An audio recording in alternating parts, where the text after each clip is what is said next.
अब रुक करते हैं सोनभद्र जिले की एक अहम खबर की ओर, जहां साइकिल और यूनिफॉर्म योजना के तहत छात्राओं के लिए साइकिल वितरण कार्यक्रम आयोजित किया गया, लेकिन यह कार्यक्रम अव्यवस्थाओं की भेंट चढ़ गया। बता दें कि सोनभद्र जिले के रॉबर्ट्सगंज विकास खंड स्थित डाइट परिसर में साइकिल और यूनिफॉर्म योजना के तहत छात्राओं को साइकिल वितरण का कार्यक्रम आयोजित किया गया। कार्यक्रम में कुल 1914 छात्राओं को साइकिल वितरित की गई। हालांकि यह आयोजन अव्यवस्थाओं से भरपूर रहा। कार्यक्रम सुबह 9 बजे से शुरू होना था, लेकिन मुख्य अतिथि समाज कल्याण मंत्री संजीव कुमार गौड़ 2 घंटे की देरी से लगभग 11 बजे कार्यक्रम स्थल पर पहुंचे।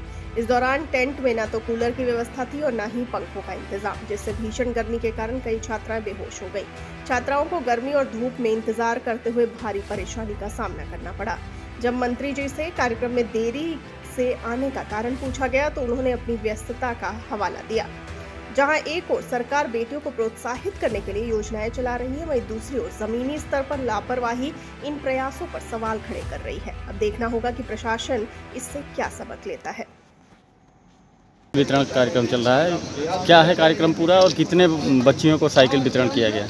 ये हमारे जनपद सोनभद्र में समाज कल्याण विभाग के द्वारा हमारे जो दूर क्षेत्र में रहने वाले हमारे आदिवासी बच्चियां हैं, अनुसूचित जाति की हमारी बच्चियां हैं, उनको आज 1914 साइकिल का वितरण कराया गया है। तो क्या ये अभी वितरण इस सत्र का हो गया या अभी आगे और कराया जाएगा? नहीं, इस सत्र का लगभग लक्ष्य पूरा हो गया है और आने वाले आगे फिर जो है कि पुनः ऐसे चिन्हित करा करके जो बचे हुए हैं उनको भी साइकिल का वितरण कराया जाएगा।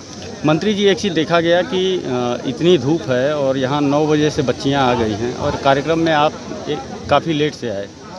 ऐसे में बच्चियाँ धूप में बैठी रहीं, ना तो कूलर की व्यवस्था है, ना पंखे की व्यवस्था है। देखिए, शादी ब्याह का सीज़न है और हमारा दूर दराज क्षेत्र भी पड़ता है और शादी लगन के वजह से, क्योंकि हमारे बच्चियां भी लेट से आई होंगी, इसलिए हम लोग भी समय से आने का प्रयास किए थे।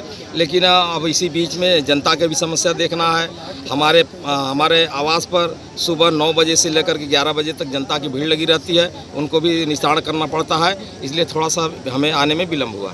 3 बच्चियां बेहोश हो गई है मंत्री जी। व्यवस्थाएं कूलर की ना होने की वजह से, धूप की वजह से 3 बच्चियां बेहोश हो गई। नहीं, उनका अगर ऐसा हुआ होगा तो उनको स्वास्थ्य की सुचारू रूप से व्यवस्था करा करके उनको घर तक पहुंचवाने का काम किया जाएगा। किसकी लापरवाही मानी जाएगी मंत्री जी?